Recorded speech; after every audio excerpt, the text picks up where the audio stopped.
Good times. All right, first time doing this. Hi, everybody who's here or not. Welcome. We're gonna do some conversating with developers. I am Alex Preston. I'm the founder of Heart Machine, creator of Hyperlight Drifter, and doing creative direction on Solar Ash.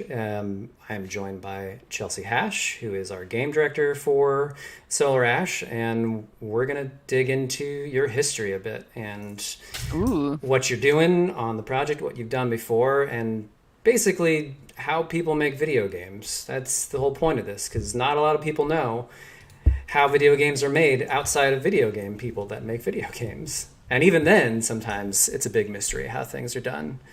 so So different. it's very different. Welcome, Chelsea. Thanks for joining me. Thanks for having me. Well, I'll keep it pretty straightforward to start. How did you get started in games? What was your path?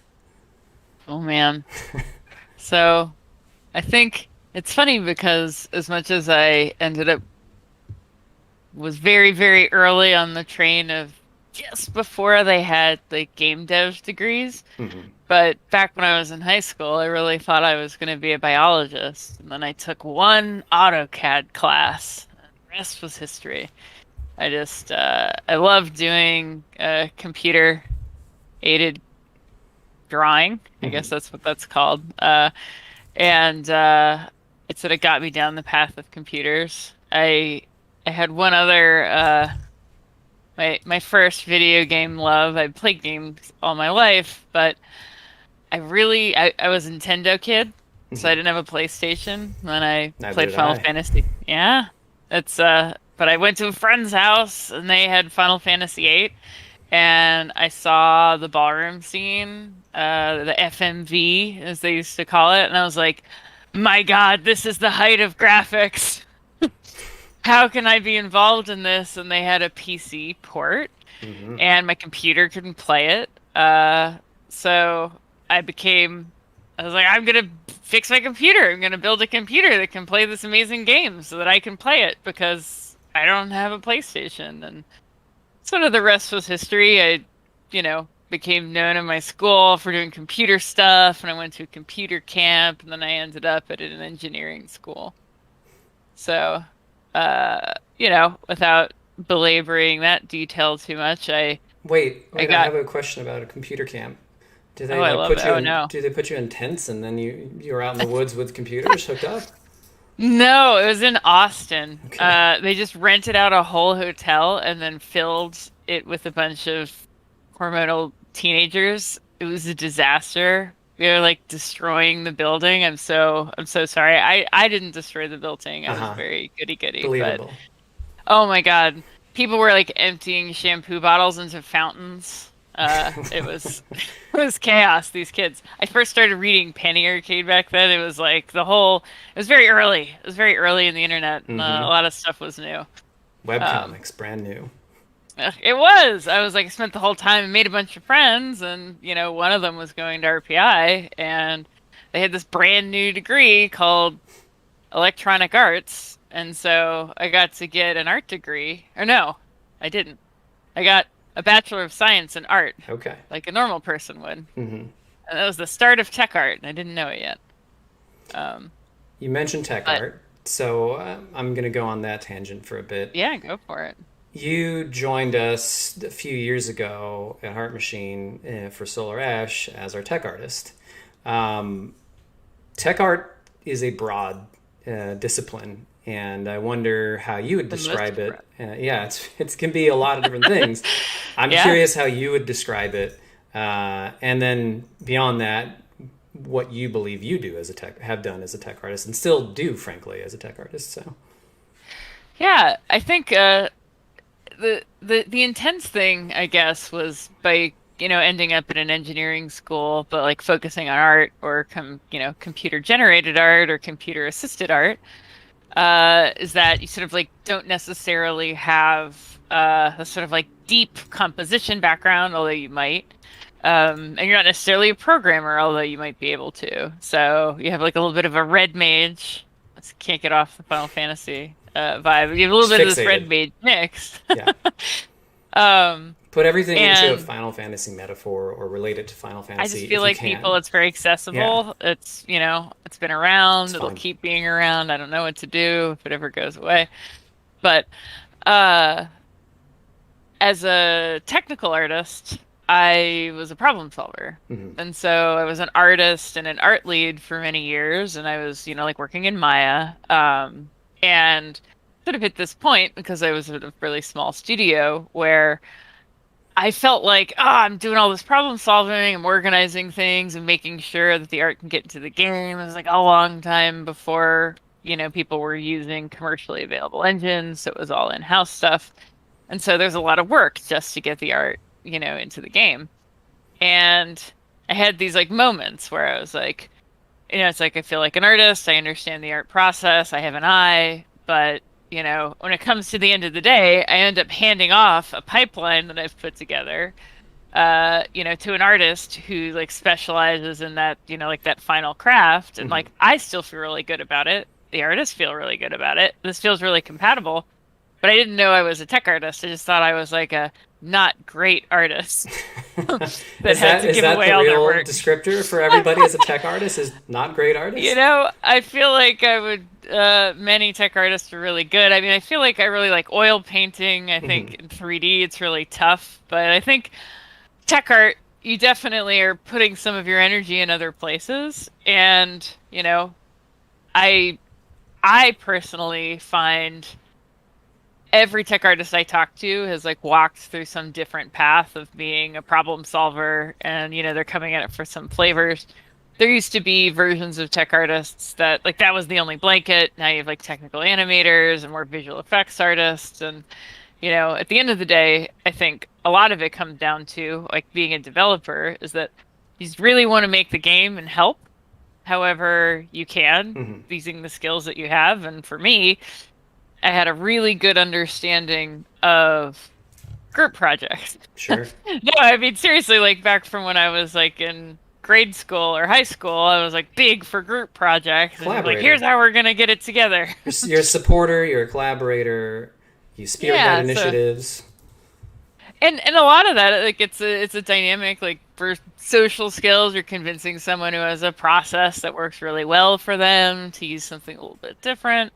Um, but then again, I've worked with many really awesome tech artists that are just super cool scripters, And so I think I think at least for me, tech art was like a really good jumping off place to just be involved in the structure of the project in ways that touched pretty deeply on programming and design Hmm.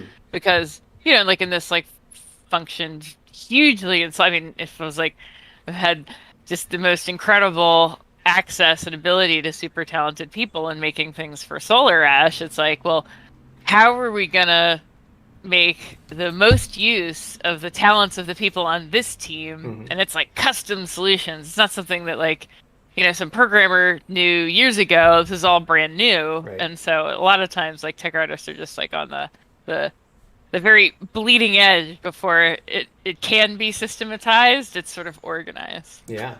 We've done a lot of wild stuff over the past, gosh, 4 years or so of development here for Solar Ash. We've tried many different things, succeeded at plenty, but as part of games development, what I've found is that you fail a lot of the time, and you iterate and you try again, and sometimes an idea doesn't work, or sometimes it seems great on paper. In theory, in your head, you can see how it's working, and then in the implementation, things go wrong for any number of reasons because a controller in the hand or a keyboard and mouse with the player doing things you don't necessarily always expect, like it's unpredictable. But that is the double-edged sword of like the beauty and the danger of games development of interactivity.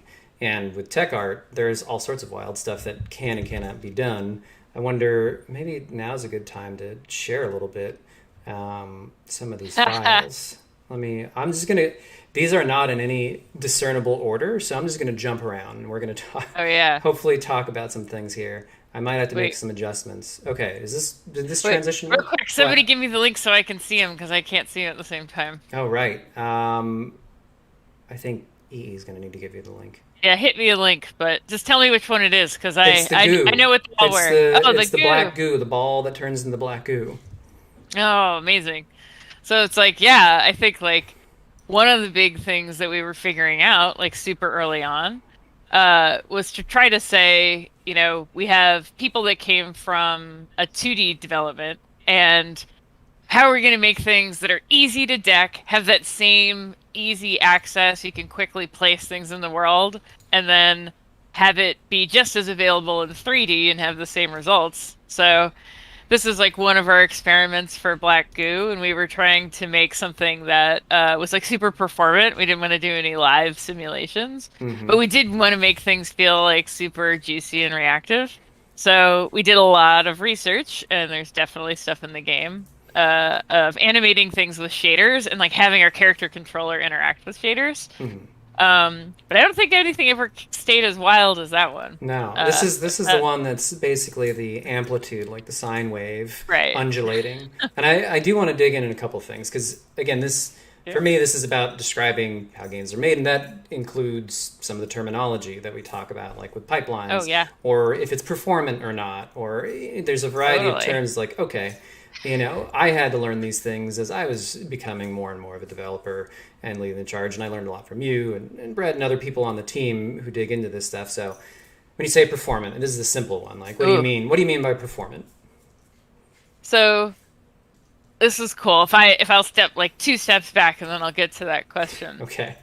When I got started in the industry too, it was a huge advantage because the first studio that I worked with, first project I shipped was on the Game Boy Advance, and Hmm. it was sort of like going back in time to the Super Nintendo. Sure. So it was like really cool throughout the like my career to like have the definition of what is performant be capped all the way back to, that kind of basic time. And that's like with 2D, it's just like pixels, you have images, you have palettes, you have like a finite number of colors, you have like a finite memory resource. Like we used to work and we had glued to the side of our monitor, our memory. It's like Hmm. this is our memory footprint. If we're putting something in the level every single time an artist did something, they had to think about that. It has to And that's fit what I in mean. this. It has to fit in these It parameters, or else. Yeah, it's like it was just like old school Diablo. I mean, really, just any like Diablo inventory. It was Hmm. like literally the map was Tetris laid out. pieces. Right, you were like, oh, every byte has to fit. And so things have changed a lot. And so, now having walked through, I got to work on the 3DS, and we had like, there was a finite number of triangles that like rendered to the screen. And if you tried to render a single new triangle, that's the triangle being the shapes that make up the models, Sure. it just wouldn't do it. It would just pick a random triangle to not render. And so, it's like that was the kind of, we're counting triangles and designing that way. Right. So then moving ahead now with some of these engines, the limits are so much more complicated. Like it can feel really intimidating. Oh yeah. But, you know, it's super sort of like incredible time. You have all these like super talented tech artists and game dev Twitter and, posting YouTube channels and a Patreon. I've got Patreon for days for all of my favorite tech artists to learn their techniques. Hmm. And, I think this one, I don't fully have it implemented here, but we were trying to do a material that uses a texture to decide like how much the shader can move the actual vertices. So those Hmm. triangles, like how much they get moved, is something we can describe like a texture Hmm. rather than something that's like a character model, where it's like skinned and engine. Okay, Um, I'm gonna break some other things down here because I think this is Go good, for it. Yeah. still a good tangent. So much. Yeah. You mentioned materials, you mentioned textures, and you mentioned shaders. Like, what's the difference between a material and a texture? So in if I stayed at Or just Unreal World, Unreal World or 3D in general, like keeping yeah, it simple. I'll try. I do go on. So a texture is a 2D image, like something that you would end up making in Photoshop or something you download off the internet. And, like that's something that's like an array of pixels that have color information. And like way back in the day, that was a very, very simple process. And now that process is optimized in ways that allow for so much more than like 16 or 256 colors, but millions of colors, and it gets compressed uh, in a format that is accessible to the engine and it's invisible to you, Hmm. like if you were using Unreal. So when I say shader or material, the concept of a material ends up being very sort of unique to the platform you're using. Maya has materials, that like they work one way, and Unreal has materials that work another way. You could be using Blender, um, but sort of I don't want to say totally interchangeably, but at least in Unreal, the shader is a code definition that determines how light and color combine to create a 3D surface that Hmm. seems like it's like integrated into the world. Right. And the material is usually something that takes that base definition and then applies extra information that's like custom Right. to the actual object. So like a shader just might be like, oh, I'm using a toon shading model, or I'm using Right. a Goblin and Fong. And then the material is like, oh, but I want it to look like a tree, or a dog or a Right. space ninja. It can determine things like roughness or Right. emissiveness or other things like that. Yeah, so that's a good. I'm glad you brought that up because I think it's like the shader is saying, here's how the way and brightness, like a bright emissive or a specular highlight or a subsurface you've heard for skin. Sometimes they use it for foliage. Like a shader is sort of more like what kind of object is it? And then the material is saying, okay, we know it's a tree, but is it a maple or a poplar? Right. You know, For I tree think facts. a good You're here for all example your tree facts. a good example for that I've seen for like a shader is like, well, trees move a lot in games now.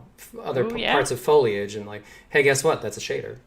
it is. That's some math going on. We're not hand animating that. It's some equations happening under the hood. Yeah, and for solar, it's like I learned so much more in sort of animated shader work. Like this is a shader that I was working on to give us this like feeling of flow, where we could use.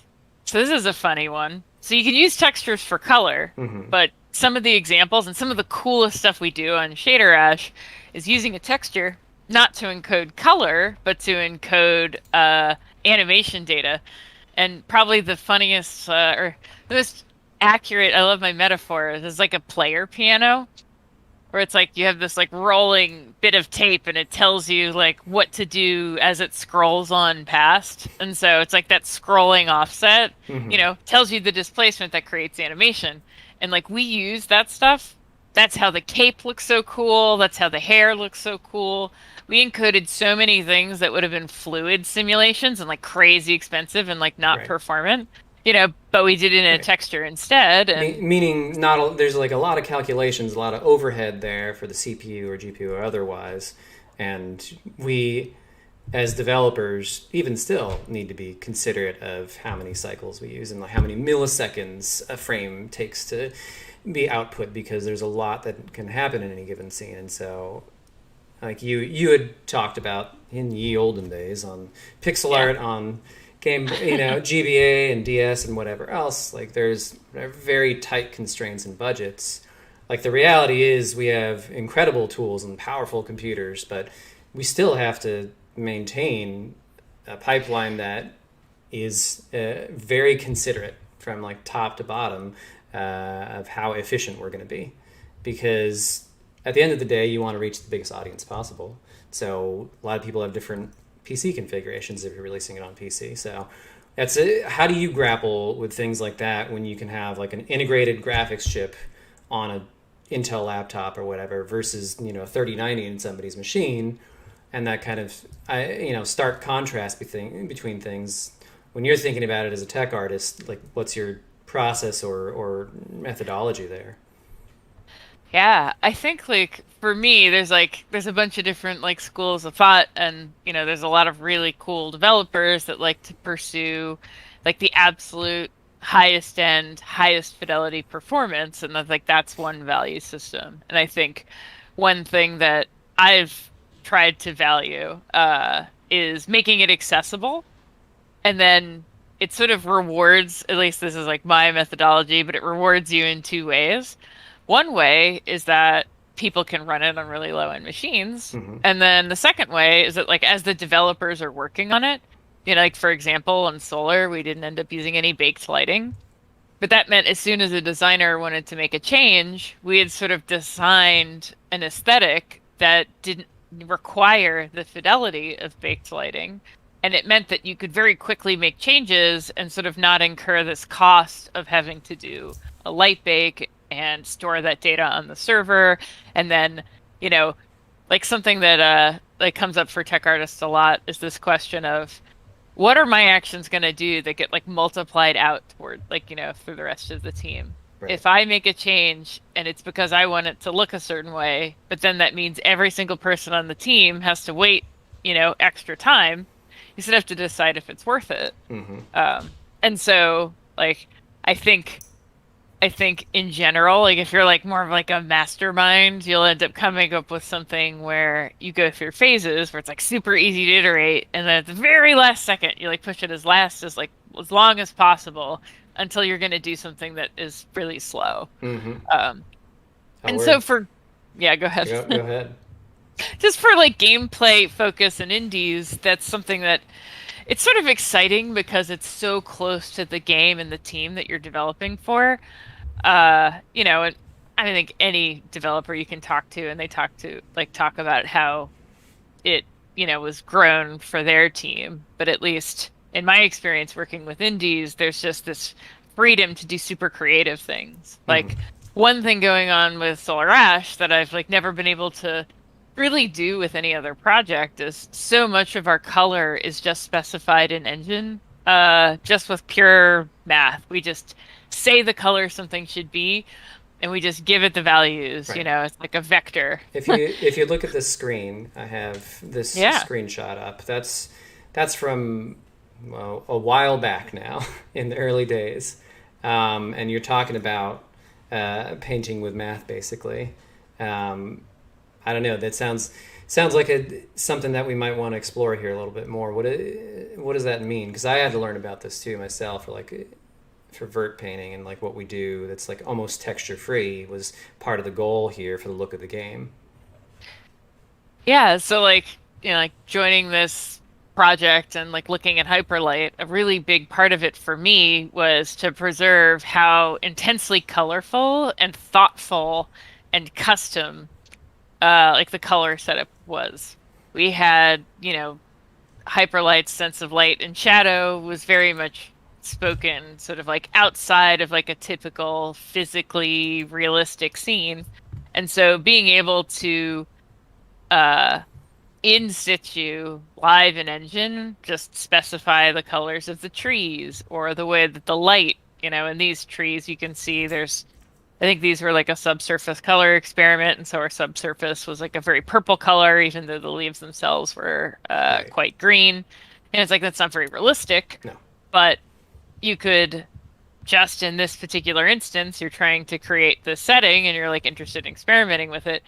And then that gave it something where it's not like there were these 3D artists and then you have, like illustrators and art direction and creative direction where it's like, oh no, like do a whole paint over. We're just gonna do a concept and then we're gonna copy the concept. Hmm. Like so much of what was very cool about the game came together in the engine, being able to change the values on the fly and have it be like very like auteur. Yeah. Yeah. We're very particular. Like for me as a creator, I'm very particular about color palettes and making things more surreal, and all the artists, including you on the team, understand that and are fully on board for that. And I know that can be a challenge because things that I've learned about engines and the pipeline and the process is like, well, the industry is really geared towards photo-based rendering, PBR, whether it's the tools they use like Substance or any of those, or Maya or ZBrush, or even the engines like Unity and Unreal. So when you're doing more stylized stuff like this, what I've learned is that you're going against the grain in a lot of ways, and you're tossing stuff out or really fixating on things that you wouldn't typically fixate on in more photo-based rendering. How much of a challenge has that been for you going super stylized with this type of game? Well, I think it was really, really cool to work with artists that were open to being told they weren't allowed to use a base color texture. Like we were just talking about textures, and I think like the vast majority of the game has no textures. It's all just vector specified color materials. Mm-hmm. We have like a few. We definitely have a few, but I'd say by and large we have like normal maps, which are changing how the lighting is affecting a solid color. Right. Or we're using masks, and so that's just like a single image, like a black and white image, that then like creates like we can use it for all different reasons. So like a mask can be used for displacement, like that hair animation, Mm-hmm. or the mask can be used to create like the trees. You can see the leaves on the trees are just a silhouetted mask. And that just allows you, it's like it's much lighter weight to iterate on assets when every asset is very small, Yeah. because triangle data is really small, and you can reuse a mask texture a lot easier than you can reuse like a fully painted environment like base color. Right. Yeah, it's again, this screenshot is from I don't know how many years ago Oh, now, but it's changed quite a bit since then. It's nice four to years be, at least. yeah, like this is a 2017, maybe 18 jam at the Hmm. latest. An area like this doesn't even exist.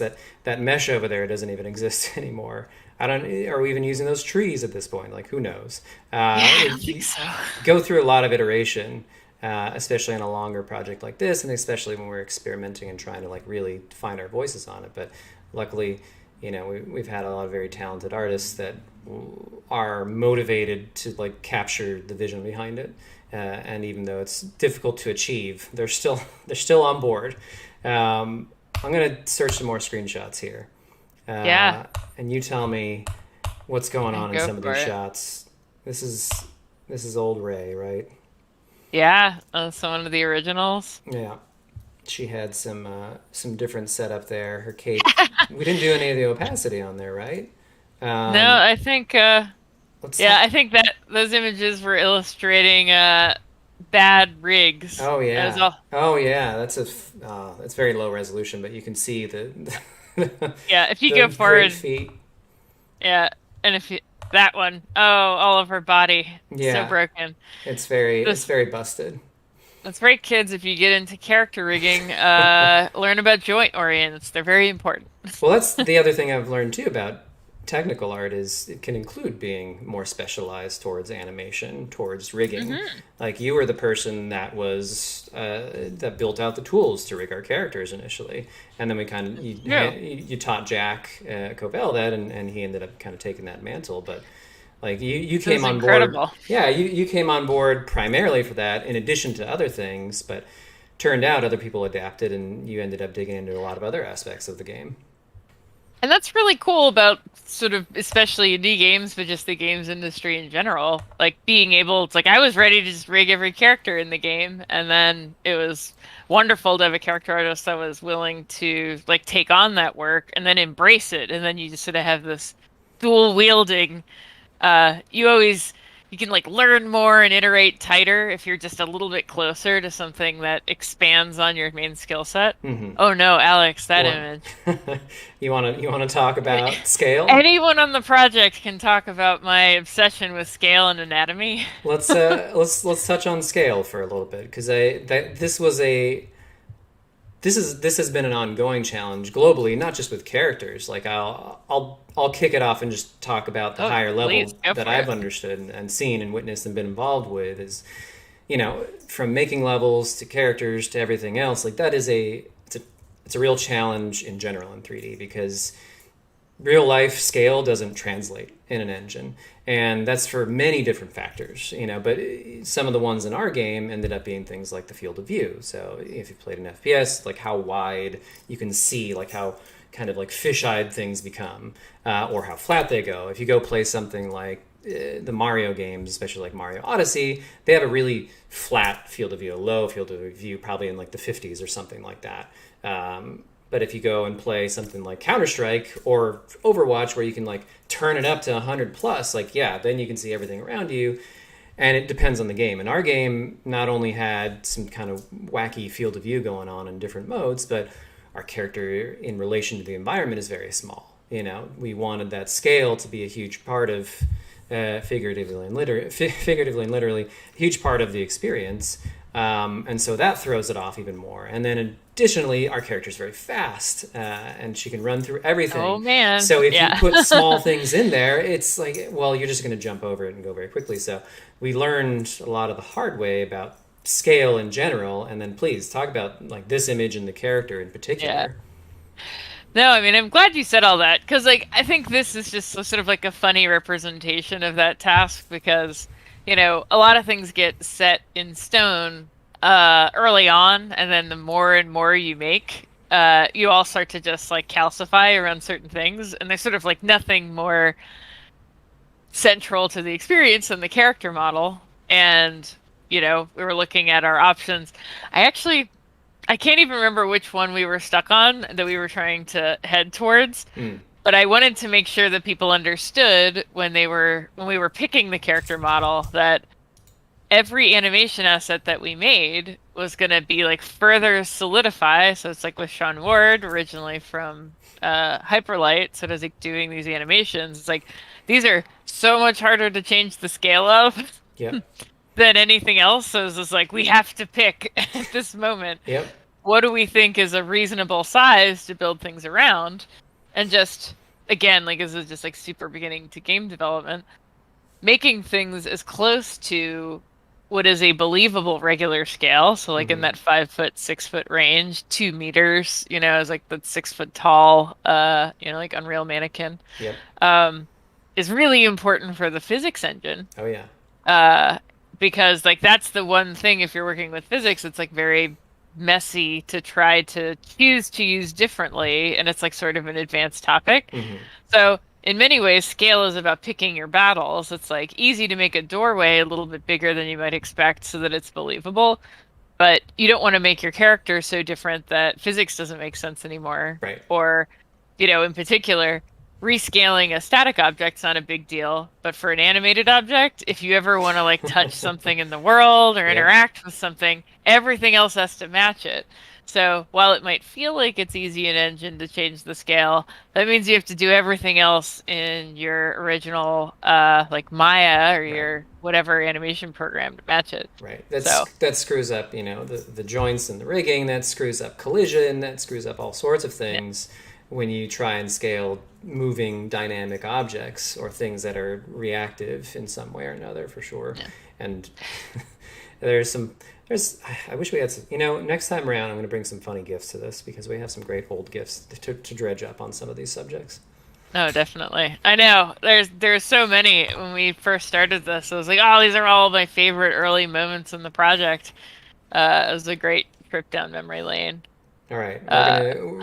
What's going on here in this image? This is a good one on that whole pick your colors and choose them imaginarily. And I think this was prior to our current iteration, but working with I think this is the version Eric Itamura did, where we were doing false coloration in our fog gradients. Yep. And, you know, it's just to get that feeling of like step to depth. And, you know, again, when it comes to game development, it's like pick your battles. Like we're just talking about scale. Like, sure, you could pick some random scale, but then like for the rest of the project, you're going to be struggling with that. And is that really like a cool thing you want to fight with? It's not a cool thing you want to fight with. Right. So we said, yeah, we want to fight with how big the world is, but let's keep the character a reasonable size. And, you know, a fight that we really decided to pick was, I am not interested in reality when it comes to colors or fog or lighting. No. And so this was like an early experiment. Yeah. It's funny that, you know, we did a lot of these experiments and then, you know, that's clearly just like a quick, you know, it's like a quickly assembled demo. but there are things that you would put a lot of work into every time you choose to do something that's sort of, uh, I'd say faked, but I've been chastised by past tech directors where they're like, none of this is real. Right, it's all fake. It's It's all an all illusion. fake. That's video games. Like Yeah, you're looking behind the scenes and it's held together with duct tape and I don't know, like thin sheets of tracing paper here and there. It's like exactly. there's some just there's it's all a facade to Yeah, convince you that what you're seeing is not a bunch of noodles in the background. yeah. Spaghetti So ready to many burst out of noodles. the bag. Oh man. And that's like one of these things where you're like, I'm gonna really invest time and like what are you willing to compromise to make your sort of imaginary vision come together? And Hmm. like we actually stopped iterating on this for a while because it Right? was it was giving us not good feedback for Yes. making it fun. And so like a big part of tech art too is like negotiating with design and understanding like what you're willing to really invest time in. Right. And really at least for me, I far prefer working in small teams and in order to have like a deep understanding of what's going on with design, and that's sort of like trending towards game direction. There was like so many crazy tech art tricks, that we Right. were pulling. I was like very attached to all of these elements, and it was like a natural sort of like evolution to become more involved with okay, if we're going to compromise something on design to make a visual thing work, we really need to understand it. Right. And all of our early experiments with fog didn't make sense because the world, in this demo, it was quite large, but we Right. were frequently hitting a wall where it was like too big. A lot of the experiences we were making weren't interesting at that scale. Hmm. And I said, we got to stop doing this because it's making us make the world bigger than we want to make it right now. Yeah. And so for years, we sort of said, let's just focus on the layout while we knew we had this in our back pocket. Hmm. And so that was like, we talk about tech art, or just pipeline development or, the art team or the design team is like in pre-production, you're like putting tools in your tool belt. So like, even though we put this tool in our tool belt way early in the process, Hmm. we brought it back much later. And it was easy because we had already done the work. We I mean, I knew don't want to say easy. not People work easy, really right? hard. Easy in comparison. But like we'd laid the foundation, we had done a Hmm. lot of back and forth. Like we had a lot of conversations about fog. And by the way, these images are just like specific layers. This isn't literally what a stage would look like, but this is like under the hood, the types of considerations you have at different distances. And like Chelsea was saying there, it was too early, and we had to drill down on the design for a long time to figure out what those levels were going to look like, just from purely a layout standpoint. And that was it was a painful process in some ways, but also very revealing about like order of operations for me at least, Yeah. and understanding like yeah we can make beautiful corners, but that's not always going to be representative because content can change that quite a bit. Yeah. It's very much like a just because you can doesn't mean you should. Or at least doesn't mean you should right now.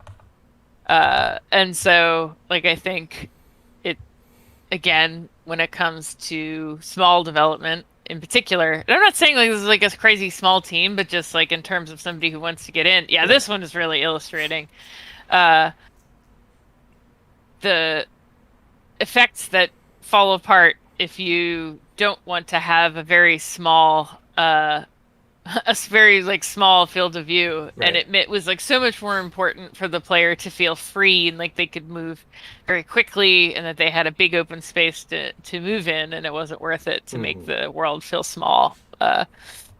But it's like, and that's the kind of collaboration that's really cool when you have like the trust of the rest of your team to like put something together and say, okay, that was a worthwhile effort, but like let's not use it right now because it's not supporting, our goals. Man, I love that tree. It's good. It's a good Miss mushroom that tree. tree. It had its life for a while, but it never quite made it into the game for a Yeah. variety of reasons. Okay, well, I'm gonna note the time. We're in here for about 40. I do want to talk a little bit about kind of the more procedural stuff that we did with Yeah. Houdini, but I also want to make sure we reserve some time to talk a little bit more about, kind of the evolution of your role on the project too, and how that's changed, because we've only touched on it a little bit. We've been ensconced in tech art, so maybe, It's so tempting. yeah, let's do like a kind of quickie That's a on quick treatment. yeah, procedural Yeah. stuff in Houdini, because it's a fascinating topic. Yeah, so just very early on in Solar, we were using the landscape tool and height maps to define sort of like the gameplay spaces.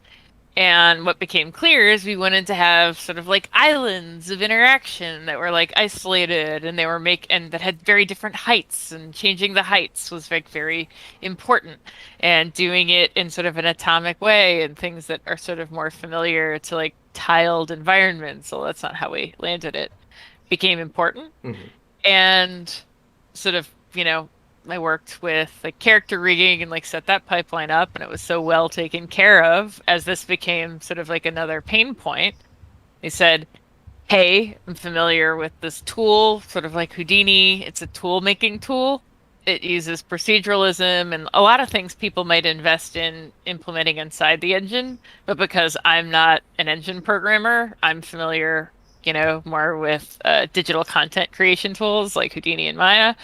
Like this is something I know how to do, and like let's make a level tool." And so anyway, long story short, I think we have a substantial amount of the content in our game was developed using Houdini to make this tool making tool. And a big part of it is we want to make it easy for people who are familiar with editing sort of more in 2D environments, or at least editing in more discrete values, to make 3D spaces so that our level designers could make levels in 3D without being constrained to like a small toolkit. So just I could go down the list, but definitely the images we have here is we come up with this like stylized procedural mesh tool called the Island tool that was designed to be easy to use, to create stylized looks that were like similar to the, so like the shape language and the art of the game, and also to be performant, using that word again, Hmm. because when it's procedural, we have a lot of information about how it's made, so you can have really simple geo, higher fidelity mesh, bake extra information in. And so because Solar Ash has a bunch of different biomes, we could have presets that were more designed to fit the biome. But when we talk about proceduralism, it was important that it's not a procedurally generated level. It doesn't mean the content was generated procedurally. It was just a tool to support our designers and artists when they're trying to make things, to make it easier for them to make things consistently.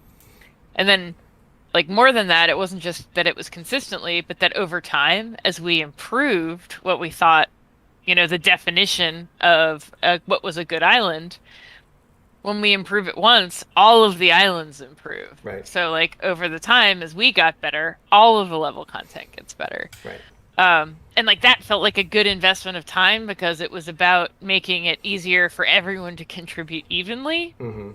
and to keep the game shippable. I So, remember that we had I had my doubts, my extreme doubts about it early on, because there were some growing pains. Like you were learning Houdini, and the designers, including myself, were like using these tools in Engine, and there was a curve there, both in like the maturity of that tool and just the learning curve for the designers and for the environment artists and whoever else to get to the point where like, oh, the shadow on the side looks good instead of just really wackadoodle. And so I had very big reservations about it for a while, until it started to really present itself as a more vital tool, until it had matured enough. And I've found that to be that was one of the lessons for me about games development, and the things that you build. At first blush, sometimes you got to give it a little more time. Other times it's the right call to cut your losses and go, but it's not always as black and white. And certainly with Houdini and this island tool that you would put so much time and effort into, like, I had those extreme doubts of like, are we going to get there? Are we going to be able, like, sure, we can design with it, but is it going to look any good? Really, like, we have our concepts, we have our targets, can we get there? And I know you had a lot of belief that we did. And I I trusted, but I still reserved. I still reserved. Like, ooh, I don't know. This seems like we might not cut it, but it ended up being good, and I was happy to like have those reservations dispelled, and to be wrong on it not being able to make it, or it not being able to achieve a certain rendering target. Definitely. I mean, and I appreciate that trust because like sometimes that stuff doesn't work out. And like one of the things was holding back on like as detailed as it possibly could be Right. out of that sort of red magey obsession with an optimized middle. Yeah. um and it's sort of like, yeah, I know we want more detail or it would be cool to have this. It's like, but every time I add one extra wrinkle, it becomes harder to use. It takes more time for the designers to iterate on it, and it becomes more complicated. Oh yeah. And it's like, I think over time, it inevitably had to become more complicated. We Right. definitely had a sweet spot where it was a lot easier to That use. was the scary stuff. Is like things keep stacking. It's like, oh, it's wait a sec. No, what are we doing? Are we just like, are we wasting all this Right, time? Because it was, right. it was a Is this really substantial. going to work? Yeah, it was a substantial effort. Like there's Yeah. to underscore, like, but it's also the thing that ended up allowing us to make the world as big as we could with this size crew. So it was that kind of wait and see dynamic of like, Yeah. we think we can, we're really pushing on this thing, but it's gonna take like a year or more to see the fruits of the labor on it. So, and that's a really scary thing at times. Definitely. And I think that's especially when you're finding the fun, as people like to say, the idea that you're making a tool that is part of the process of making it possible to figure out if that's what you're trying to make.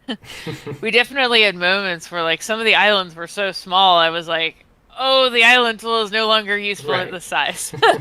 It definitely would be better as a couple of kits because like doing slightly wobbly edges isn't worth it. Right. I had these like moments, and I'll leave time to move on to the other thing. We definitely had moments where I was like going in and I was like, the whole thing that's cool is that you can put fewer points and then I will stylize the shape language consistently. It's something that's like scale resistant. Oh, this is good. This is just artists just just fooling, just having a good Just time, joshing. making jokes about, yeah, just joshing, render buffer. No, please. Sorry, I wanted to No, put no, it. no, I was it's so queuing it funny. up on But on anyway, the screen, but please continue your thought. it's like there are totally moments when you're working on things and then you're like, oh God, the game doesn't need this thing at all that we've been working on for a long Right. time. And being willing to just like, I feel like I was always the first one to be like, it's totally fine and I'm very sorry. I just have to tell you that the thing I'm making uh will not work if we go in this direction. Right. But the player's experience is more important than my tool. Hmm. But it's like good to know. Like I think we ended up landing on something that the scale was appropriate. Right. But even now we'll like find places where like just use a regular Just use a static mesh. It Just doesn't use matter. use Yeah, a just silly use a little mesh. mesh. Well, that And and not that everything has to be that custom. Yeah. I think that was kind of like a rolling part of our development, and we're not done with our development yet. We're still wrapping this thing up to release in October, by the way. Mirror shine. Just Yeah, polishing. but still, we have enough perspective to look backwards and be like, yeah, with the Houdini tool, with that whole the island tool, and Houdini and everything else, like part of why it was Yeah. scarier too was, as you had talked about, and just to elaborate a little further, Yeah. its design has been very, I would say, I guess, delicate in some ways throughout the process, where this game, very ambitious, had a lot of different things that it could have been, would have been, etc. And it is what it is now, and I think we're all very excited and proud of it. But there was a lot of opportunity for us to go wide and see what we could see. Like, oh, could we do this with the game? Could we do that? And like, sure, you could, but is it all going to kind of fold back into these tentpole design tenets that we're trying to achieve? And that big giant Houdini island tool thing was still at a crossroads. Like, like, how big are our levels really? How fast is our character? Like, how big are our bosses? Like, we didn't know, and we were in tandem trying to figure that stuff out while also trying to figure out what a tool like that needs to support to build pretty much literally the entire world. Like, like Yeah. most of the world is built out of that tool. I So think at this point, a good percentage of the geo, at least, was informed by it. yeah, Now we have black mass, our big bosses, LODs yes, for our big cloud surfaces, like a tremendous amount of the geo. It was sort of like, if this is gonna work, we're gonna like put more time and energy into making other systems work with it. yeah, Uh, but we probably wouldn't have done it that way if we didn't have access to this, right, and that was definitely it's like if we want to transition talking from game direction standpoint, sure, like a lot of it is it's the it's the vision. It's like, what are you trying to achieve? Like, what matters more? Like, if it's to say, it's like it's not about ranking things about like what's the most important, but if you're going to get into a fight, there's always like this limited amount of resources, and like something's going to mm-hmm. win. Mm-hmm. And so when it comes to directing your resources to the place that's going to like fulfill the vision and sort of be sustainable, fit inside the amount of time that you have. And it's not just about money. Like this works at the game jam level, Yeah, all the way up to like personal projects. It makes sense to make sure that like you develop something that, has this like feeling of progression and that you can learn and go backwards, but then take, 2 steps forward. And it's like picking your battles. Like an investment in a heavy tool like this was like a big part of the iteration process that allowed the design to bloom in the way that it did. yeah. Like the early investment in art and saying, no textures. We're leaving all our space That was a for wild demand mesh. that I had. I don't want Yeah. any textures in this game, or as few as as few as possible. Um, And Go yeah. ahead. Go ahead. No, no, no. Just like in the color and like let's make our own shading model and let's leave a lot of space for this balance between fluid movement, huge spaces, like cruising in the world, and then these like beautiful vistas, and then like punctuated with combat and action. But it's like those punctuation points are very much in, design and art's control.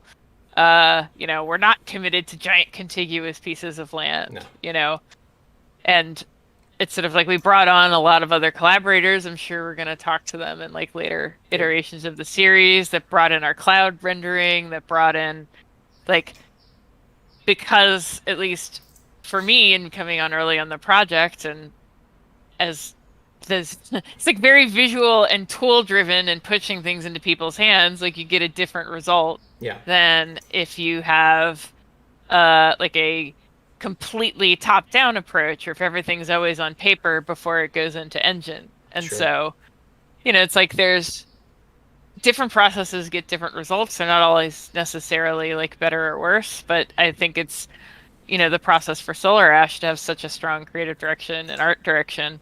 And then to just go hard onto crazy tech and crazy compromises Very to wild. push for very unique results, like gives you a unique end Yeah. result. And I think like that's why I make games. And I hope that people end up having that kind of energy where they're so motivated by something, they're willing like to push it to the limit. Like you don't have to do everything to make a really cool product. You can really like min max. Oh, yeah. Yeah. Pick a lane and stick to it. Yeah.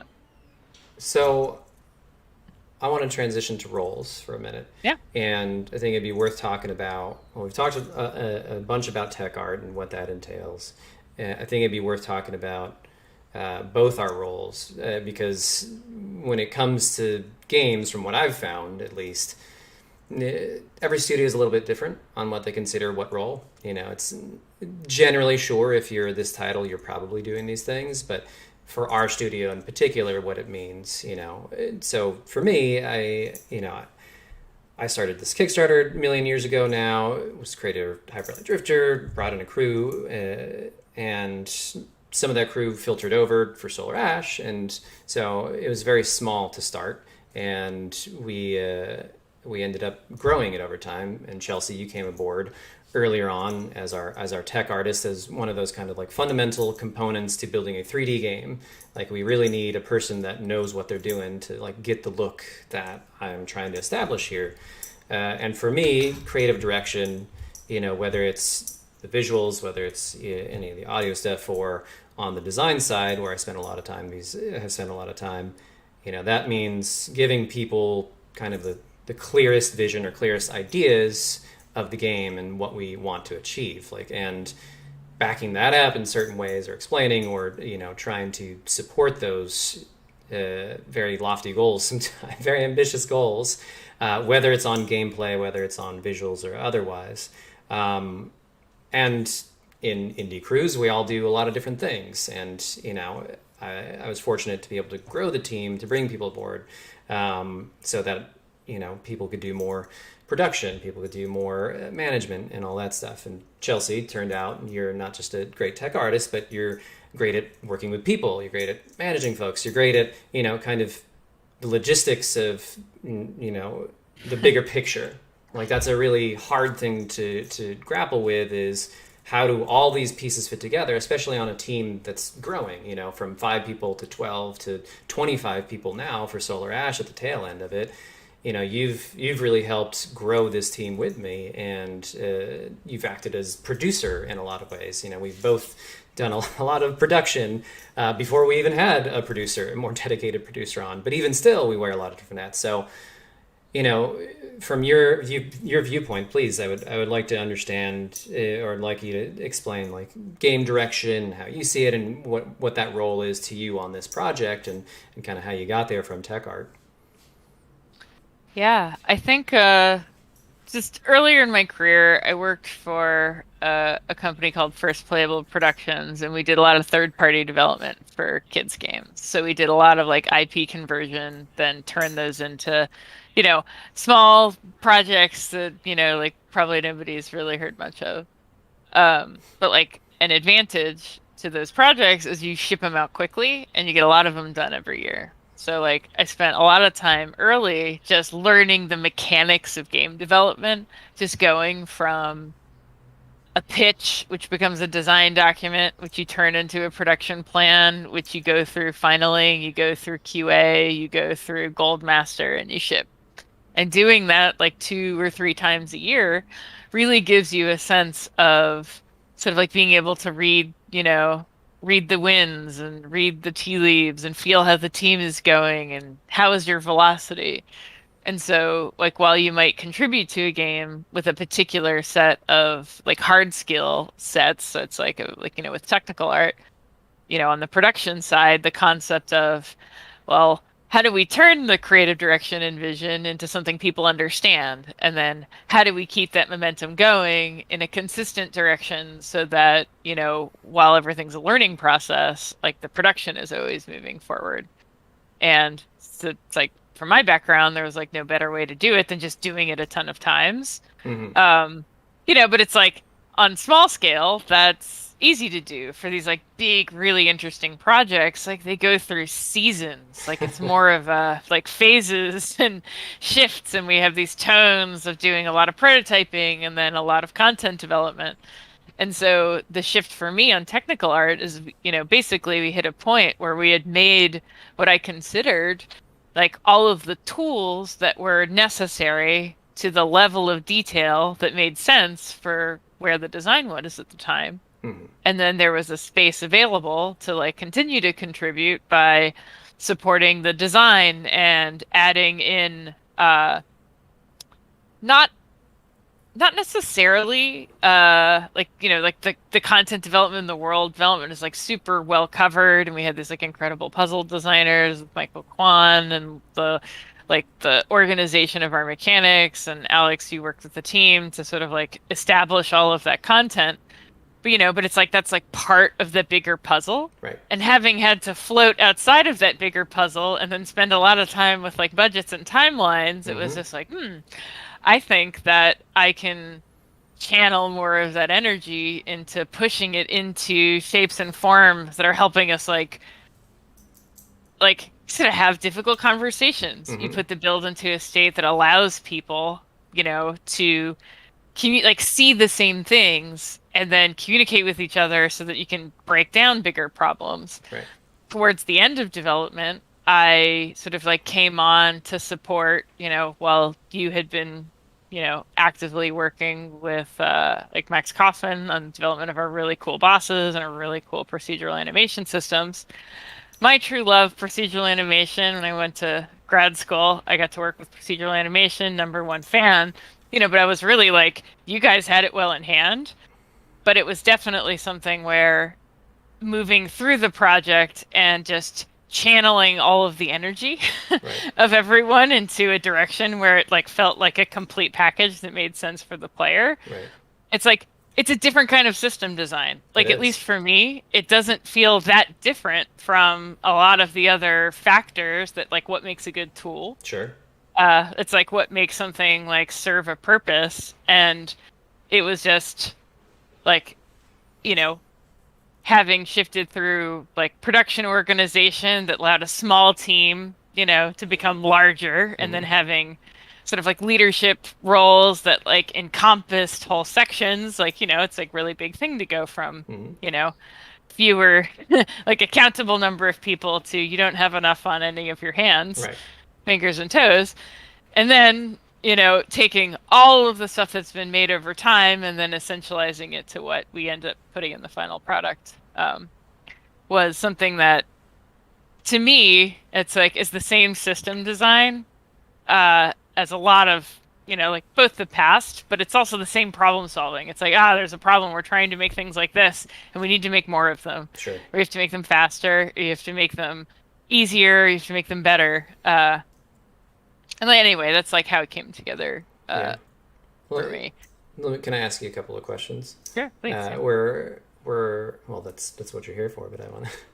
We're running short on time. We want to keep this to about an hour. So, I want to point out a few more things and try and wrap it up. And there's some good things here to ask, I think.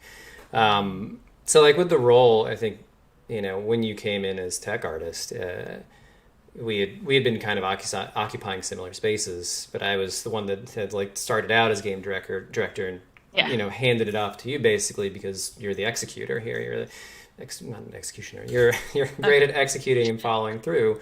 That allows me to take a step back and do the things that I need to do. Running a studio and all the other stuff that's pretty wild. So it's been a great transition to have Right. that a lot of those burdens lifted, and I think growing pains are part of it too. As a studio, going from just me to me and Bo Blythe, who we did the original prototype on Drifter, and he was a co-creator on that game with me. To more people after the Kickstarter, about 5 people at the core, and again keep building this. And then as you came in early, really helping out to expand the team. As you scale up, it starts to become clear the roles that you're lacking, and the support that you really need. And we started having departments when we never really had departments before. Started having leads and all that kind of good stuff, which still growing pains, still working through it, but it's been quite a process. I wonder, you know, with your current role, and it's not over yet, but just I guess what's been the biggest challenge that you feel like you've faced over the course of development so far? I think I think one of the hardest things has been when you make a project this large, that if you had known then what you knew now about all you were going to be trying to build with the team that you had, that there's raw manpower where you're you're trying to push and push and make a thing that's a certain size, and you're like, wow, that's a lot bigger than I thought we were going to try to make. Yeah. And making that still feel accessible and doable and even, especially when you have a team that's specializes in a certain kind of content, and then you're pivoting and you're oh, none of us none of us were signing up to do this particular kind of thing, but we're gonna learn. Is definitely a challenge. You know, you want everything to feel as even as possible, and that Sure, involves like people shifting roles. it does. Um, and you know, and everybody's game to do it, but it's definitely a process where, you know, it's like, why is this so hard? And we're like, oh, because it's crazy difficult. Like, there's Yeah. nothing saying this was supposed to be easy. No. And you know, I think that's like being comfortable with being uncomfortable That's is games development. definitely, yeah. And it's like you're feeling good now. We definitely had challenges like realizing that we were just doing like whenever like especially with the bosses, the first time you do something is it's like it's the first time you have no idea that's how you do it. Like we worked on like I used to work on a lot of 2D platformers. It's like, you got a tool set, you know how to do it. Right. If you're making something that's like not really been made before or not been made at the scale or not been Right. attempted in the way that we're attempting it is definitely you can be I don't want to say really you sort of don't even know what you're doing isn't the right thing to Right. try until you've like failed the third time. So You don't even know. You know what you don't know what you don't know. right. Like, So you're like, I was like, I felt really, like, it was really hard to get everybody to do this thing, and now I realize it takes 3 times as many people, 3 times as long. Well, yeah. now it makes a lot of sense. um, so I think like that's always renewed differences, or like just renewed surprise at the new ways that you can be putting things together, and then making it work. Um, I don't think I have another like great example because that's so all encompassing. That is a very broad example. I think that's a great Yeah. example. Um, Yeah. I half jokingly want to ask you if you have any regrets, but I think we all Ah. have regrets because hindsight is 2020. Um, do you have any regrets?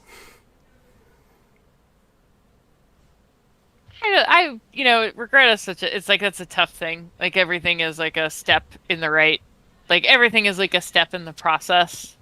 I'd like to think that, for everyone that contributed to the project, like all of the spirit of all of the things that didn't make it initially, like came back in some form. It did. Uh, it's always hard to lose a piece of content you really loved, but it didn't make sense to the whole. Right. But I think this like final version, I wouldn't change anything about how it came together. Yeah, I feel the same way. Where there was a lot of game there and a lot of different ways that we could have gone, but I'm still I'm still satisfied with where we've ended up. It's just now Yeah. we gotta finish it out. All right. Do you mind if we do some Q&A? We are on a live stream. Sure, let's do it. I think some of these we can both answer. Some of them might be for me, some of them might be for you. I'm looking through. We have EE who's handing us questions. Thank you, EE. All right. Gunboat Diplomat asks, do you miss Game Maker at all? Ha! No, Ooh. I do not. I do not. Game Maker was a great tool for what we were doing generally. It was quick and had a lot of stuff that we needed and learned it just like any other tool. But I don't miss 2D in general, I guess, is kind of the broader thing. It's like I have a strong love for 3D. I think, Chelsea, I would ask you, do you miss 2D at all? I miss indexed colors. Like I miss palletized color. I Okay. really tried to really make us support palette like a completely false palletized color, but there were like too many colors to get people to keep track of. It's true. But doing like color cycling and color swaps for things is definitely like it's an art. I Yeah, miss it a little bit. there's amazing art out there with all that those very advanced techniques from Yeah. those limitations. Andreas MWG asks, what was the most taxing thing you accidentally made for Solar Ash? Chelsea. Oh man. There's two. There's like accidentally and then there's intentionally. I think accidentally we've put together some procedural scattering systems that Mm. were, especially some procedural audio systems that were Oh like yeah, inadvertently asking a lot of very detailed questions about the environment that it did not want to answer. they were.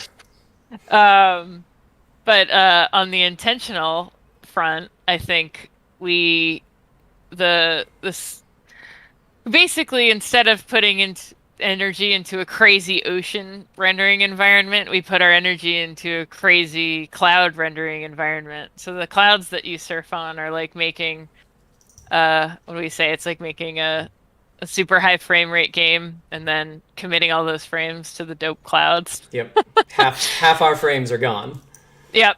Yeah, we're willing to sacrifice half our frames to a custom G buffer. Thanks, Uh, Brett. when if Brett ever wants to come on this and talk, I'm going to dig into the clouds because Yeah, SDF is a please. fascinating subject that I didn't know anything about until he was like, "I want to try this thing." And I was like, "That sounds bonkers." All right, let's Pretty try it. cool. Yeah. Yeah.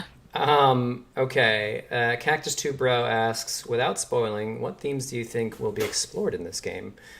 Uh, well, I'll just say very briefly. There's, you know, the stories that I'm interested in working on, the stories that I try and create, and the things that I'm invested in are things about trauma, personal trauma, and kind of the ways you do or do not work that out one way or another. And this game certainly it's about that cycle of trauma and if you can break it or not, and how you do that and how you treat others in that process. So um, those are some core themes without spoiling too much. Um, okay, evolved icon. Was there an aspect of the game that was very difficult to get working properly, Chelsea?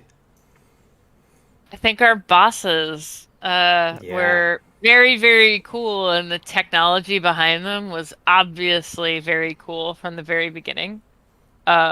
But making them accessible and conform to something that like felt like a through line that was recognizable and consistent was like something we iterated on till very late in the process. mm, So, and I think we nailed it. I think we nailed it. The mechanics are incredible. I've never seen anything like it before. Very, very excited for the team, but yeah. it's sort of crazy, the process to get there.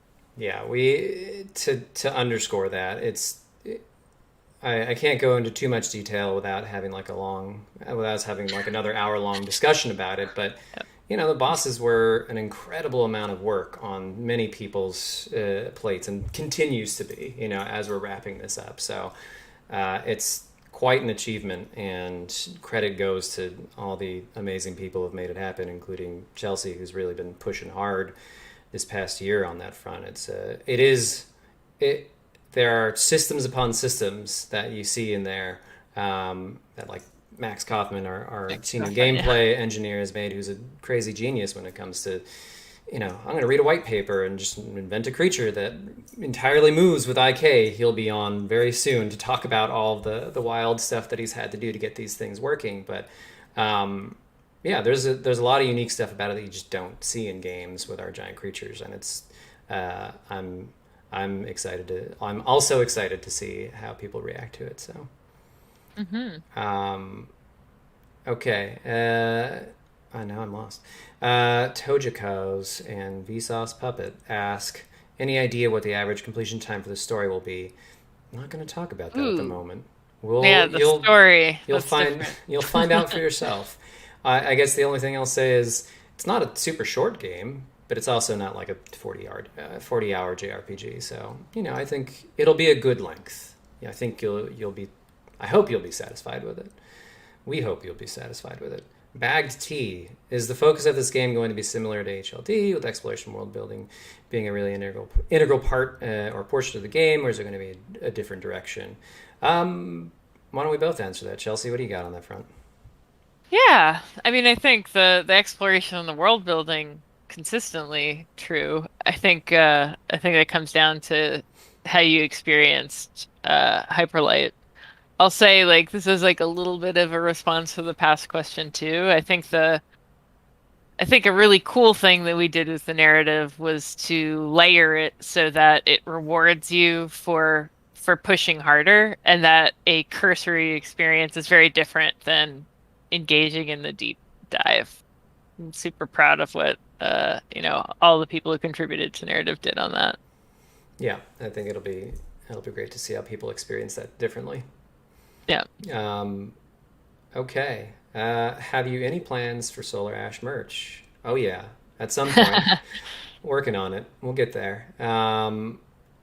A H-Rock stars. What were your ideas behind all the concept art? Uh, well, So Alex. there's a lot of stuff in there. I had started kicking this idea around very early days, like back in 2015, while we were still finishing out Hyperlight Drifter, because I'm a crazy person and I like to just work all the time. And I had some initial ideas. It started with a single concept that I had made, this kind of character in a very terrible looking void and a giant creature holding a star, and it kind of got extrapolated out from there. And of course, like, I'm not the only concept artist. In fact, like, I became even less of a concept artist very early on. Cosimo was a big factor in a lot of the concept work over the course of development, much more than I was. I contributed certain things, character designs, and some bits and bobs for landscapes or whatever else. But Cosimo's been the driving force on getting those concepts in that the environment artists really start to flesh out. So I guess it's hard to say where the ideas behind it all come from. It's like any art is inspired by many different other artists and other media. It's from books and TV and games, and anime is a key source here. Other games themselves, but I think one of the running themes is, and I'm going to curse a little bit, is like anime the fuck out of it, so that we really, and what that really means is, like, anime is really great at maximizing, whether it's like the limited frames they have, the expressivity of everything, kind of the impact moment to moment. And so whether it's in our concepts or in our animation, like Sean's amazing.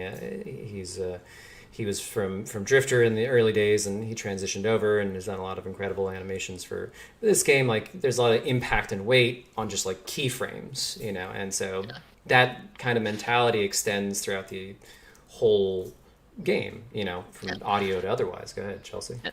Oh, I just wanted to throw into just the character development and the amount of time we spend on like more of the character work from Emily. Was also just a great contributor to developing that sense of the world and space and sort of aesthetic. Yeah, Emily Katsky, who's our lead animator, she's been incredible at really, really pushing on all the animations and cinematics and otherwise, and has become a very positive force on the team to extend that idea of anime the hell out of it. So, who else? Do you feel that Cactus Bro asks? Do you feel that the game will be complete on its own and stick to patching it, or do you feel that adding extra content to DLC is something the team is interested in? I'm not a big DLC person. I think if you're done with the project, if you worked on it for so long, it's time to move on and do new things, fresh things. So, not to say that we would never return to the Solar Ash universe in some way, shape, or form. Never say never, but no real plans. This is a pretty complete idea and package. So, Zazie, have you any plans for Solar? Yeah, I asked that one. Do we have a plan for a game after Solar Ash? Black Oil Wolf asks. Yeah, of course.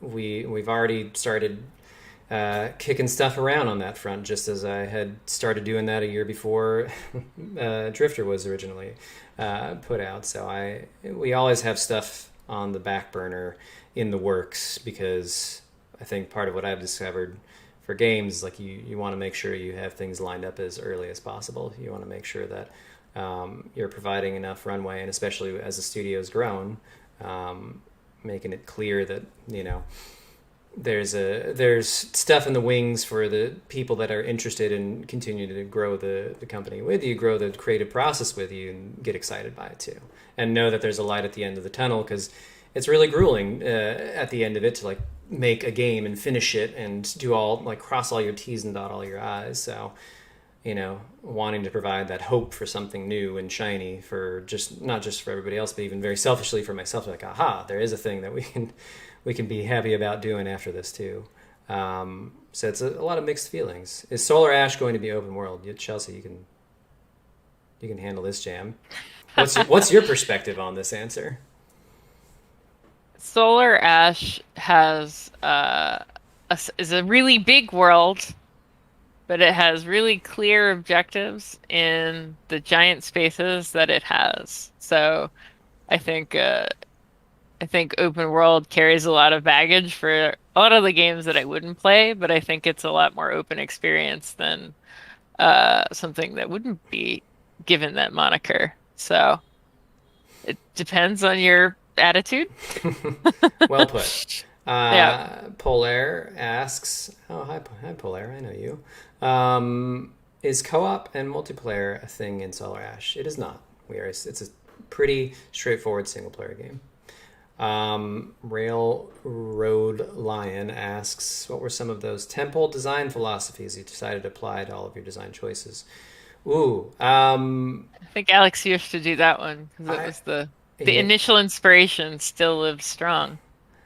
so I'll give like the really stupid answer, which is the fun one, because the other one is too reveal. It's going to be too revealing otherwise about it. But you know, kind of the dumb elevator pitch was like, imagine Shadow of the Colossus meets Mario Galaxy, and then there's some Jet Set Radio or Jet Grind Radio mixed in there, and it's dumb because like it's not really that, but it evokes an idea of where we're going. At least you start to have a kind of, oh, I could imagine that in some way or another.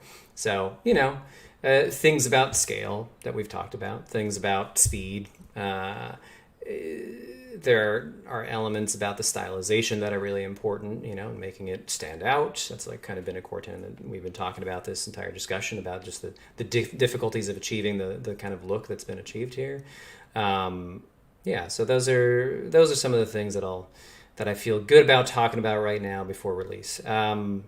Paid and Burnham asks, was there anything that inspired the general design of Solar Ash, or was it more specifically a general idea? Where it would take you? Yeah, we kind of talked about that a bit, the key points there. Yeah, Okay. the game references. Yeah. I think game references are easy because people understand them, rather than like, here's what was in the brains of people. Jiro Blade asks, what fruit flavor does Solar Ash most remind you of, Chelsea? Toothpaste. Toothpaste. That's not a fruit flavor. It's an inside joke. I know, but it's Baja Blast, is that a fruit? that is, if you're American, yes, soda is fruit. Oh, Okay. passion fruit. Very passionate. Vsauce Puppet asks, are you guys planning to do another collaboration with Limited Run? Can't really talk about physical edition stuff. Those are ongoing possibilities. Who knows at this moment? We don't even know. What do you think speedruns of the game will be like? Do you see this as a potentially good speedrunning game? Chelsea. They will be fast. I'd say this is a great speedrunning game. And I'm very curious to see how quickly people can tear through it, given the pacing. We've got a really good idea of the pacing of the default playthrough. So I'm looking for those day 2 ultra short cut throughs. Yeah. Give me those broken pathways where you clip through half the game. Yeah. And hopefully like great shortcuts for the bosses. I'll just say that this game is super expressive in terms of what you have access to, and I think that makes for a really interesting speedrunning game compared to some of the mathy ones. Yeah. Feels like, because, well, I think my favorite speedrun game is probably Mario 64. And a lot of that has to do with the character control and, like you're saying, Chelsea, expressivity. You can do a lot with those, and because it's a 3D space, because there's more flexibility and room to do certain things, you find all sorts of different strategies for that. So I love that kind of stuff too in speedruns, where it's not just by the numbers and you have to do this. Although I love a lot of different speedruns. I like the really, really precise mathy ones too, but my favorites are those more expressive ones. And I'll just reiterate, and say like, "Yep, I think this will be one of those two." I hope it will be. I hope so. Yeah, I really am. I'm really looking forward to it. I think there's a lot of different ways to cut the content to give your any percents. Okay. Well, we are coming up on the end of this.